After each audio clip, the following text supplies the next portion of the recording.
Hello, good morning, good evening, and good afternoon, and wherever you are in this wide, wonderful, beautiful world, you are very welcome to the Global Sales Leader Podcast. I'm your host, Jason Cooper. I'm the sales relationship coach. And what does that mean? Relationships, people skills, communicating with other people is absolutely imperative when you're in sales or when you're a sales manager or sales leader in around there. So I'm fascinated with conversations in around that area. And I'm fascinated by the psychology behind it and success and what success means to other people, because it's all about learning and growing in my podcast that I work with. And I've got a wonderful guest. I was trolling through LinkedIn and I grabbed him and he brought some of my attention because I love the idea based around trust. So Robin, you are very welcome. Yeah, thanks for having me on, Jason. I appreciate you having me on and being able to share with your audience. So it's an honor and pleasure is mine. Brilliant. Look, I have a little bit of synopsis, which I stole from your website. So you're best-selling author. You got 3 books, is that right? Or do you have more than that? It's 3 and always working. Everyone's always working on another.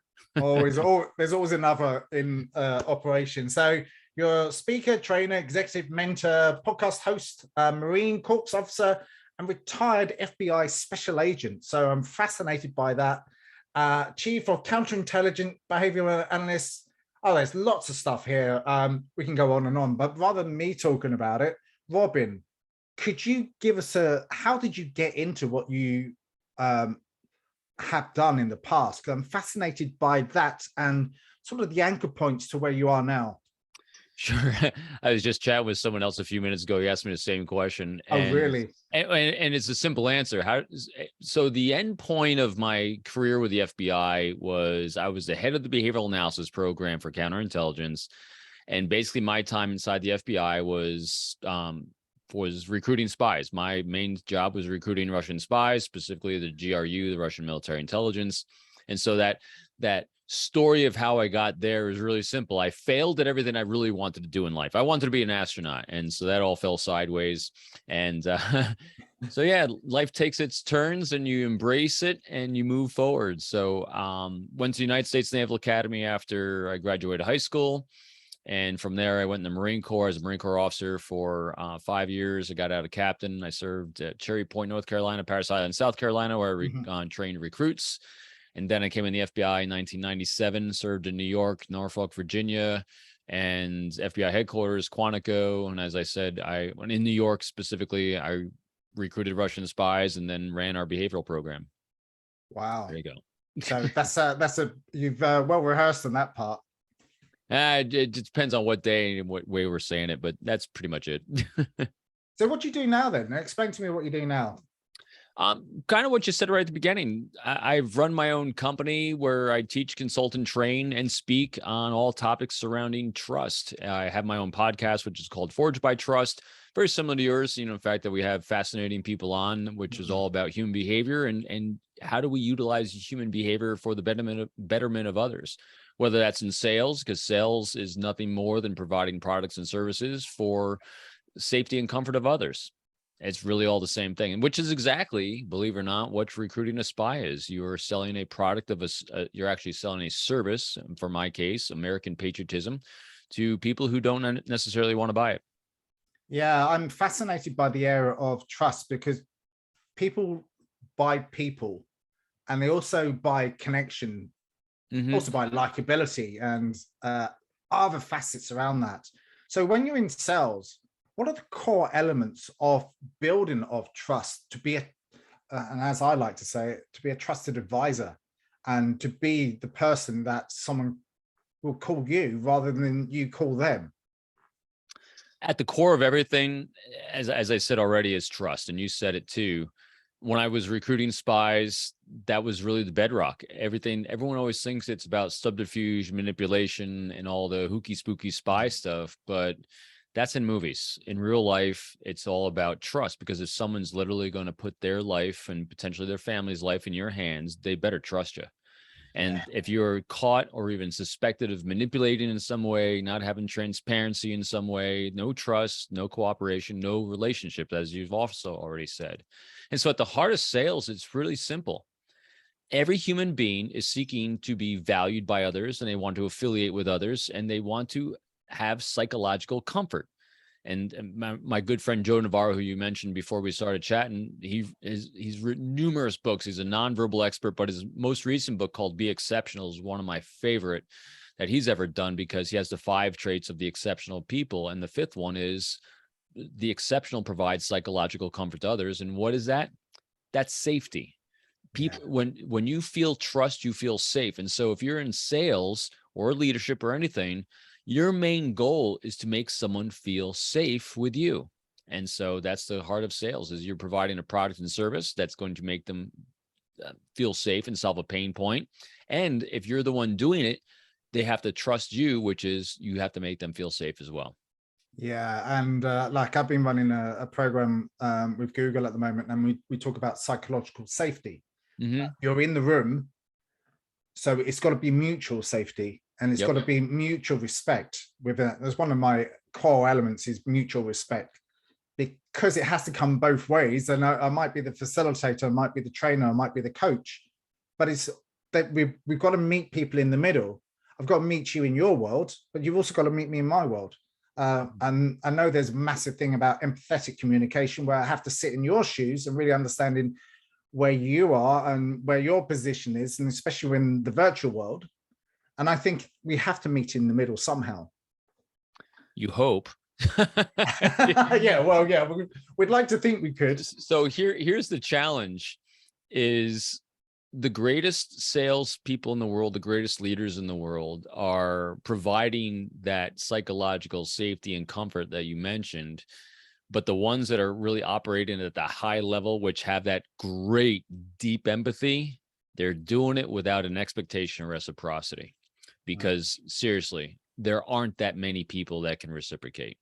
And if you are functioning at that higher level of leadership, you're functioning at the higher level of sales, whatever it is, you are being a resource for the success of others, solving their pain points, helping them be successful in their things that they're choosing to do in life, making their jobs in life easier. And if you're doing it with an expectation, it could look like manipulation to them. It could look like you're doing it only for your own gain, or at least you have an expectation of reciprocity. And that happens. If they pick up a tinge of that, it could be offsetting to some people. So the best in the world, it's great to hope that they're going to reciprocate in some way. But I think the highest functioning people I've ever interviewed and interacted with are doing it without that expectation. They're really doing it to be of service, because that is the greatest thing we can do for ourselves, believe it or not, is to be of service, because it rewards our brain so brilliantly when we are being of service to others. And obviously, when you're being of service to someone else, it's phenomenal. Because in the world of sales, in the world of leadership, the best thing that we can ever do, besides selling a product or service, is what? Referrals. And referrals come from what? Brand. Your personal brand is more important than any. It transcends your product. It transcends the company you work for. It transcends everything. And if you have the brand that you are a consummate professional that is always looking to forge great, healthy relationships, that you're always being of service, proactively solving pain points in people's lives that don't even ask, and you have never an ask in return, that's what they're looking for. Now, if you sensitize the environment towards your needs, your pain points, and your priorities, and you've been of service, the likelihood you'll have reciprocity is pretty dang high. Yeah. I've, funny enough, today, and I'm constantly getting bombarded with all of these cryptocurrency people. They get my number and they call me up, and the first thing they say is, "You signed up for blah, blah, blah. I know you're interested in Forex trading or cryptocurrency." And I'm going, well, the first thing that you've actually made a mistake is you haven't built any trust or connection with me, other than saying, "How are you?" And I go, "Yeah, I'm fine, thank you." But other than that, you've lied to me all the way through. And it's one of those things which, and exactly what you said, if you're not doing it or being authentic with how you approach and being natural. I think it's just being people skills, but obviously there's got to be an element of connection and trust along the way. And, you know, in sales, they do majority of the work. If you're meeting someone, they know more about you because our personal brand online. Mhm. And that's probably another reason why we do what we do, is our personal brand, because people can actually hear us. Hopefully they can see us in this. Right. Perfect. Exactly. And they know what we're talking about, because we're having a rich conversation about connection and trust. And then what they're hopefully seeing afterwards is if they see you on your podcast and your show, when they interact with you on LinkedIn or on a Zoom call, what they're getting is congruence. Yep. You are exactly the same person everywhere. So the brand that you're representing is congruent, because that's transparency, that's vulnerability, that's all those things that build that trust. Interesting about those people that reach out unsolicited and make a really poor attempt of making those connections and selling your product or service. I just gave a talk where I told people, everyone's always asking for, how can we counter these people coming at us? I said, it's easy. Think like a Russian spy. And so what do you mean? I said, this is the most challenging sales job in the world, is trying to recruit one, because here's what it entailed, and here's what you're going against. One, you're selling a product or service that no one wants. I sell in patriotism to a Russian spy who's a diplomat at whatever diplomatic establishment. And the greatest challenge is this: not only am I precluded by US law to initiate contact because I was FBI, so in other words, no cold calling, their training says this: if someone initiates contact with them, they must be affiliated with intelligence and never have a contact ever again. And so if you initiate a contact with a spy, you're automatically assumed to be bad. And so all these people that are initiating contact with me, I'm assuming you're bad. Unless it comes from some other trusted person. They've done a really, really good due diligence to make that personal connection where it kind of goes beyond what is on social media. So yeah, I'm the same way. So I'm always thinking like a Russian spy, that if you initiated contact with me, if it did not come from another trusted person, the likelihood of it being bad, pretty dang high. Yeah, it's I think if you've never been to Ireland, hopefully you will do at some stage, I hope so too. There is normally it's 3 degrees of separation, but in Ireland it's 2 degrees. Someone knows someone.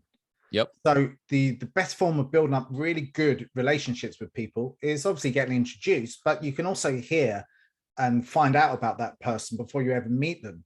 Go, well, what are those people like? Especially if you're doing sales, or you want to find out a little bit more about their business, and you want to find out about the culture of the business and what it is. So you do your due diligence that way, and that's the way you do here. But it is, again, referral culture.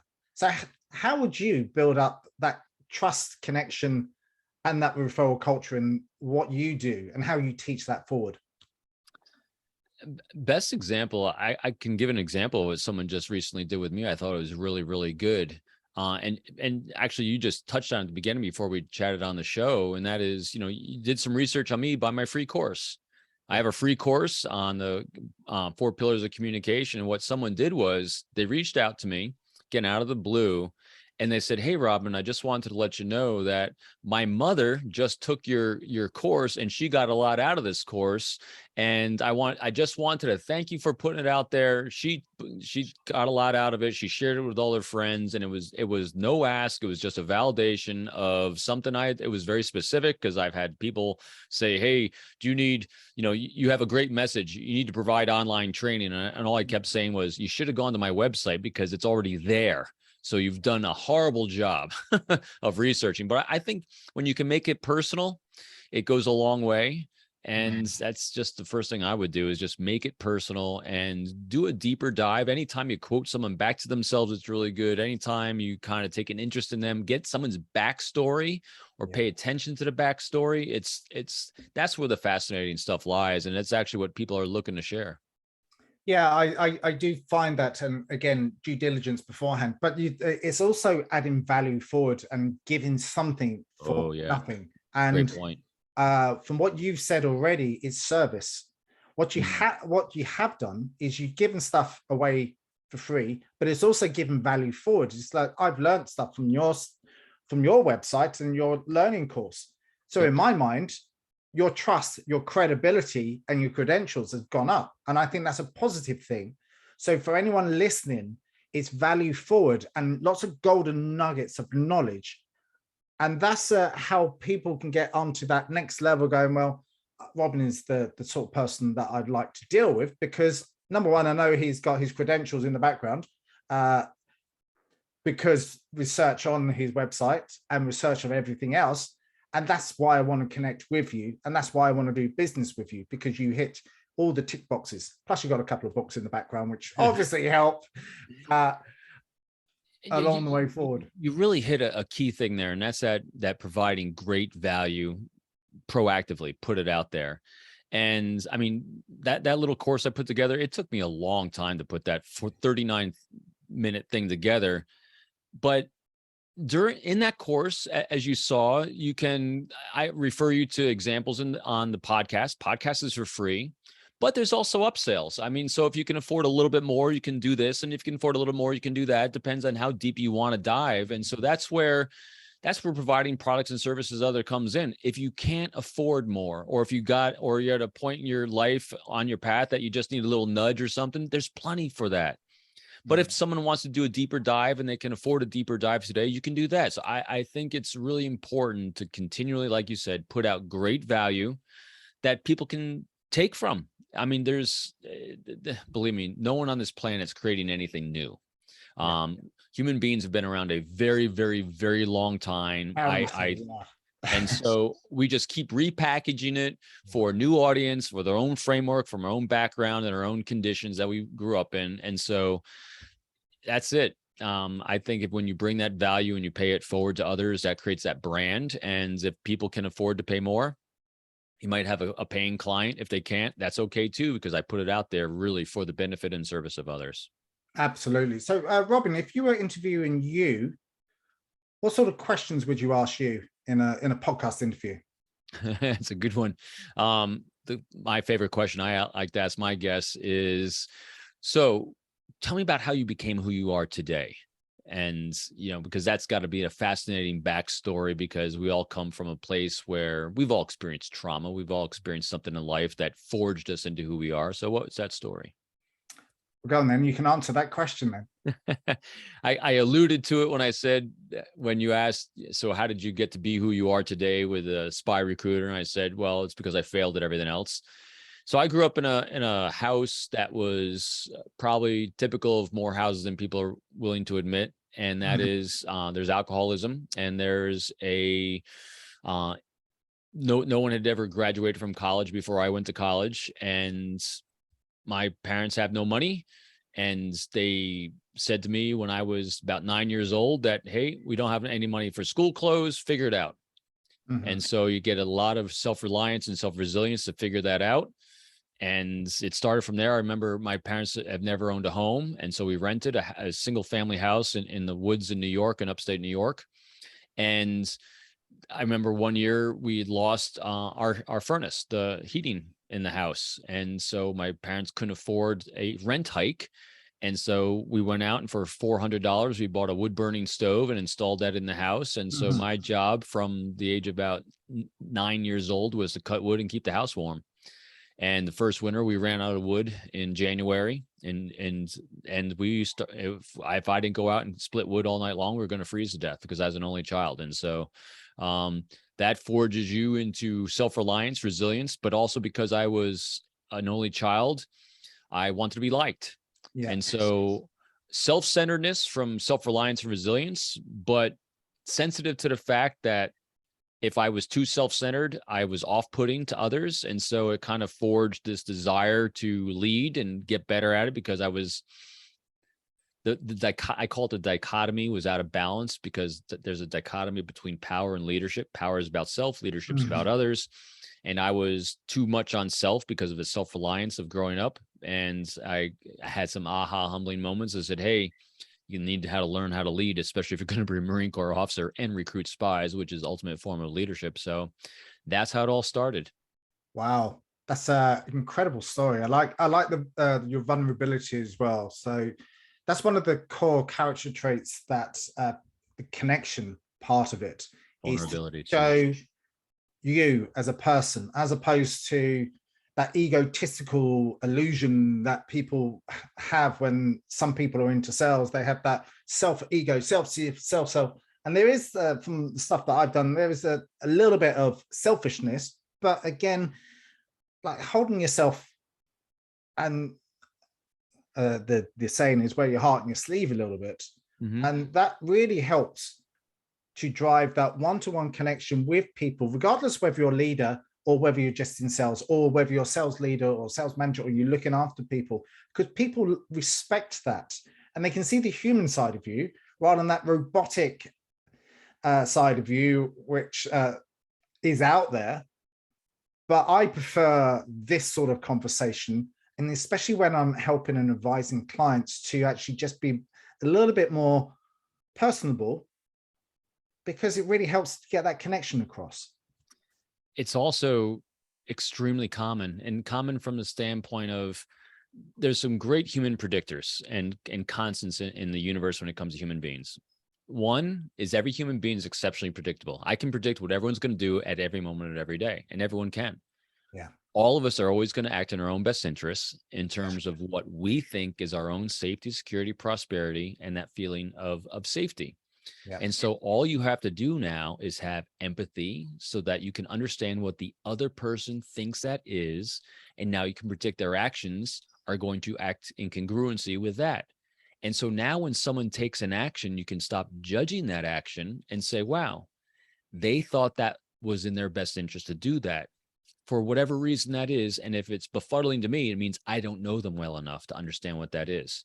Mm-hmm. And the other thing is that we all have trauma, all of us.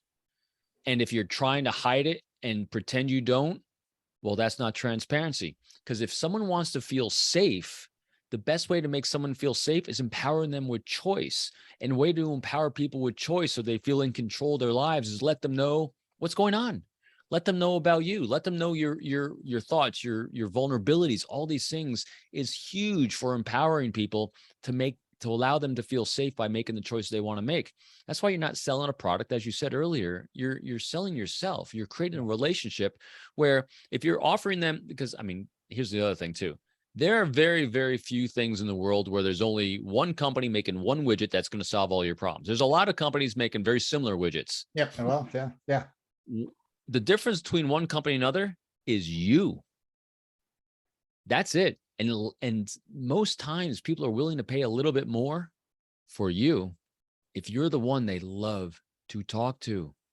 Be the person that has this great conversation, remembers who they are, remembers their kids, remembers their challenges and pain points. And even if they haven't seen you in a week, a month, a year, the first words out of their mouth are curious about what's going on with you. Because last time we talked, your son was going into college. Where's he at now? What's he doing? Your daughter was just taking ballet. Did she ever go and achieve that next step of that recital she was going for? That is what being of value is. That is forging great connections, because you remembered them, you're making them feel safe, and you have the most important thing any of us can do for our own happiness. And happiness is very different than pleasure. Pleasure is fleeting, and everyone keeps chasing pleasure. Happiness is, for me and most people without even realizing it, is a fantastic conversation. I completely concur with you 1,000,000%. And that's exactly it. Yeah. And I think it's just going a little bit beyond what people expect of you.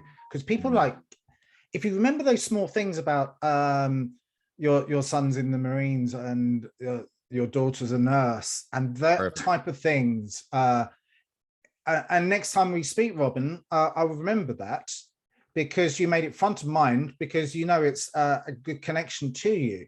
And if I was to sell to you, or let's take that word sell out the equation. If I was to have a conversation with you, and we were talking about business, I would make it personal, and I'd make it about you and everything about your own ecosphere around your maybe a little bit about your personal life, if I can remember that much, and maybe probe a little bit that way. But then we can go on a little bit more about your business and what challenges there might be in the organization and everything else. Then obvious questions around that.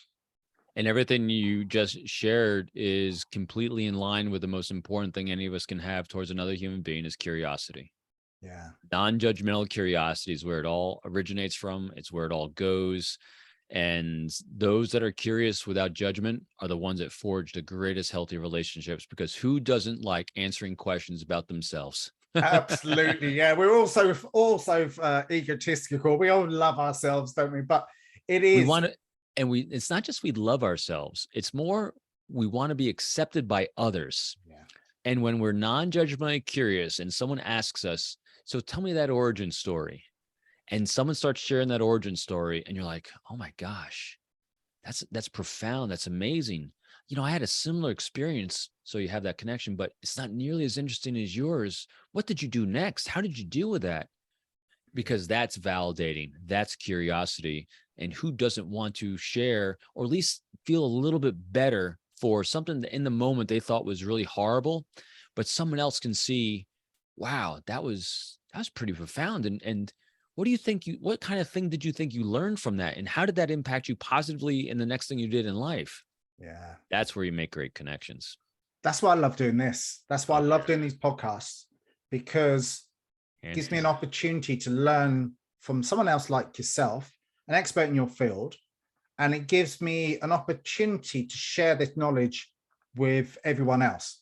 So I like to always feed it forward, like the Marshall Goldsmith quote there is feed forward, but also it's so true because you're sharing knowledge and help people to learn and grow. One last question. One golden nugget of knowledge to help to connect with people that we haven't already spoken about. So there's two things I generally say that I tell my 20-year-old self that I know now that I didn't know back then. And one of them is something you can do. Both of them you can do, but this is one thing I think really helps a lot. And that is, when I was younger and self-reliant, self-sufficient, and resilient, I was trying to make myself look good. I was trying to solve my own pain points and succeed. And we have success, failure, doing things like that because we're self-centered. If I had just done this one thing, everything would have turned out differently, without a doubt. And that is, discover the priorities, challenges, and pain points of others, what their job is, and what are you going to do to make that easier for them? That's it. Become a resource for the success of others without that expectation of reciprocity. And now everyone wants you in their life. And then you can maneuver and move down any path you want in any direction you want. And you're going to have a tribe of supporters that love your brand because you bring them success in their life. That's it. That's what I would tell my 20-year-old self. That's what I would start doing right now. I didn't ask you that question. So what would you tell? I'm only kidding. Also, I always like to say, just be humorous as well. Just self-deprecating humor. Yeah, like it's one of those things that just keep things light, and people like themselves. But if you add a little bit of humor to that, obviously don't go extreme. But in sales, I think people like that as well. They love that. Upbeat and positivity. It's a huge attractor. I get asked a lot as I did a lot of diplomatic functions, or you got to go to big events, and they said, how do you know who to approach first and start a conversation with? And I said, that's easy. Who's smiling? Yeah. Yeah, exactly. It is exactly that. And it's so easy to connect with people. So how can people find out more about you? Very simple, Jason. We already talked a little bit about it. The easiest place to start everything is at my website. It's called peopleformula.com, all one word, peopleformula.com. On there, when you go initially to the website, you'll get a pop-up for my free course that you've already subscribed to. It is My Keys to Communication. It is 39 minutes of, I call Death by Robin, where I'm just going to give you my 4 keys of communication of understanding human behavior, completely free. There's links to it on my podcast, which is called Forged by Trust. And there's a page to that on my website as well, where I talk to great individuals like yourself As someone says, we have great intellectual conversations with amazing, heartwarming stories, because I love a great backstory to see how you came up with your amazing life skills. And so that's there. Plus, I have online courses and training you can do, keynote speeches and things like that. But everything's at peopleformula.com. Awesome. And you have 3 books, the Yes. Code of Trust, which I will probably read at some stage because I'm fascinated by that. Sizing People Up, which I'm fascinated, and It's Not About Me, which is the other book. Is that right? Yes, it's not all it's not all about me is my first self-published best-selling book. It's a short read, 25,000 words. I did my own audio book for it as well. I love Audible, so I made my own Audible. Oh, So if you get the Audible book for that one, I only say because it's not expensive. It's a cheap book, but the Audible is me reading it, and at the end of it, you get my podcast with my good friend Jack Schaefer, who is an elicitation expert, and so we actually go into elicitation. So you get 3 hours, 2 hours of me, 1 hour of Jack and me, and it's all things rapport. I love that little book. Oh, fantastic. Yeah, something else to read. I'm fascinated, as you can see. I have Joe's. I know. I was already looking at, there's Joe's body language dictionary. Yep. Yeah, I've got that. And Scott Rouse's as well, which is who's also another one. So thank you again. Love this conversation. Could talk for hours and hours and hours, but we have to, all good things come to an end. So thank you for coming on the show. You've been listening to the Global Sales Leader podcast. Every week, I speak to phenomenal people from around the globe, experts in their field. And again, it's always about golden nuggets of knowledge so you can learn and you can grow. And it's all about that. And especially when you're in sales,